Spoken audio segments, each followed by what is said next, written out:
lovely people, I'm back with a new video. This is a DIY video that I've tried at home, and I think you'll try it too because it's super fun. So let's get into this video.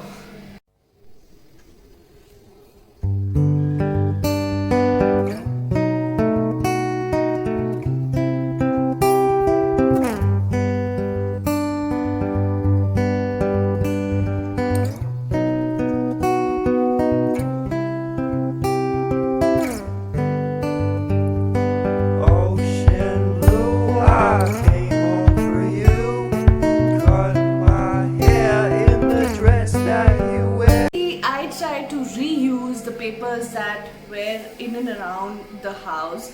I recycled it and you made it into a fresh sheet of papers to reuse. So yes, this is about it. I wanted to give a personal touch to it, so I tried this at home, and it's a fun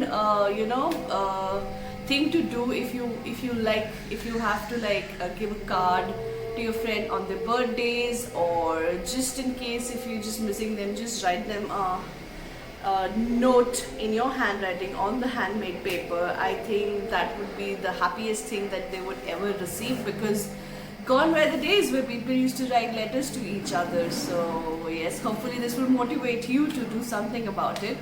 And yes, so let me show you what I did with the recycled papers. So I made about 8 sheets, out of which I have 3 with me because I've already used the other 5 sheets to write a letter.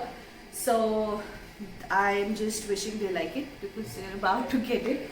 And so this is what the original paper looked like, and I kept it uneven and improper because I like it that way. And yeah, so it actually has like rough edges, but this one turned out to be harder and a little thicker compared to how it's supposed to be. This was my very first attempt, and I have also recorded the process, which you'll see. And yeah, I can't wait to do the second batch once I finish up with these 3, because it was actually not that tough and a little time consuming, but it's okay, it's worth the process. So in few of the sheets I also tried using dyes. So this one, in this case I used a yellow, and here I used a pink.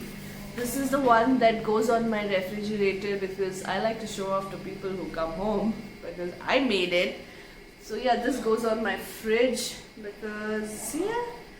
And actually my dad told me that my grandmother also used to make paper at home the same way that we do these days. But unfortunately I did not have the right instruments to make paper, but I made do with the things that was there in the house. And hopefully next time I'm going to have the correct strainer to strain these sheets off, and it will come out thinner. Let's see, this was my first attempt, so I'm very impressed with what I did, and I hope you try it at home. You can also cut it into exact rectangular, square, or whatever shape you want, but like I mentioned, I wanted it to be a bit imperfect. Yeah, because not everything is perfect in life. Alright, so without any further ado, let's get into this video. The first step is to tear the sheets of paper into tiny pieces so that it's easy to soak it in a bowl of water. I used a big container, filled it with water because I had too many sheets to tear. You have to soak it for minimum 2 to 3 hours in water.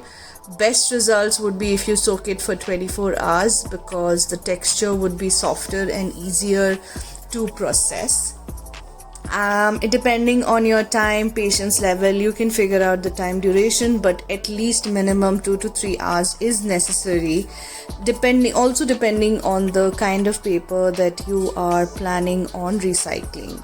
So anyways, I used the normal sheets that comes in a diary, and a few A4 size sheets too that were in my study table. So yeah, this is how you do it. I kept it for 2 to 3 hours before I process it. Post 2 to 3 hours, I came to check again and to dip it more into water to see the density and the softness of the sheet. And this is how it will be post that. So yeah, I think it's ready to be grinded. So let's go to step number 2. I'm using a mixer grinder that's at home, but in case if you think that it won't be able to survive, you can use stronger mixer grinder. Add the sheets and water to it, and as a glue I added corn flour to it so that it sticks to each other once I grind it and process it on a strainer. So this is what the paper would look like post grinding with water and cornstarch. I will now look for basically lumps of sheets that were not grinded, and if I don't find it, then we are good to go and go to the next step. Here again you will have to add the mushy paper slurry into water, and also you need a strainer for this.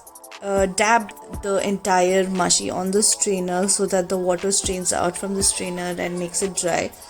The only issue here, the mistake that I made, was I added I think too much of mushy on strainer, and this is how you have to apply it.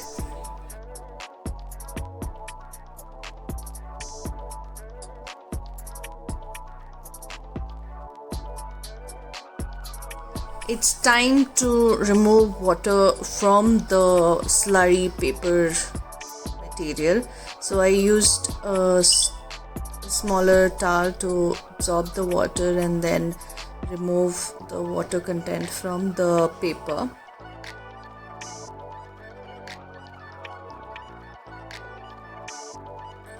In step number 4, we are going to use a rolling pin to flatten the sheet of paper that we just processed, and it would only make it longer and flatter so that it's easier for you to cut it into proper sheets or any way you like it.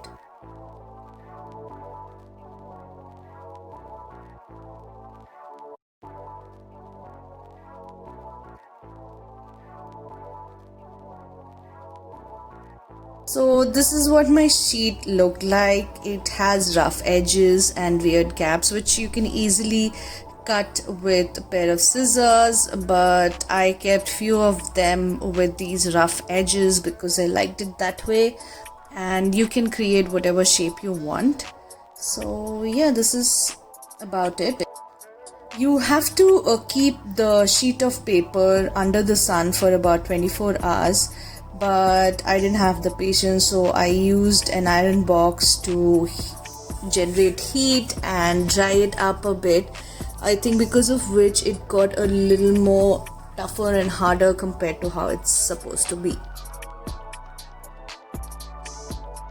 Ta-da! These are the final results. I only used 2 dye colors and the rest are the original color of how a paper would look like. So I hope you liked it. Hi guys, so I'm Anusha, aka the Small Town Blogger. I am a fashion and lifestyle blogger, now a YouTuber, and if you are new to my channel, you can check out the description box for my social media links. You have to subscribe to my channel because we have fun videos coming up. And yeah, that is it. I hope you liked this video, and if you did, like, share and subscribe. Also, if you've tried this at home, why don't you just send me a picture and tag me in it so that I can see what you guys did. Till then, bye.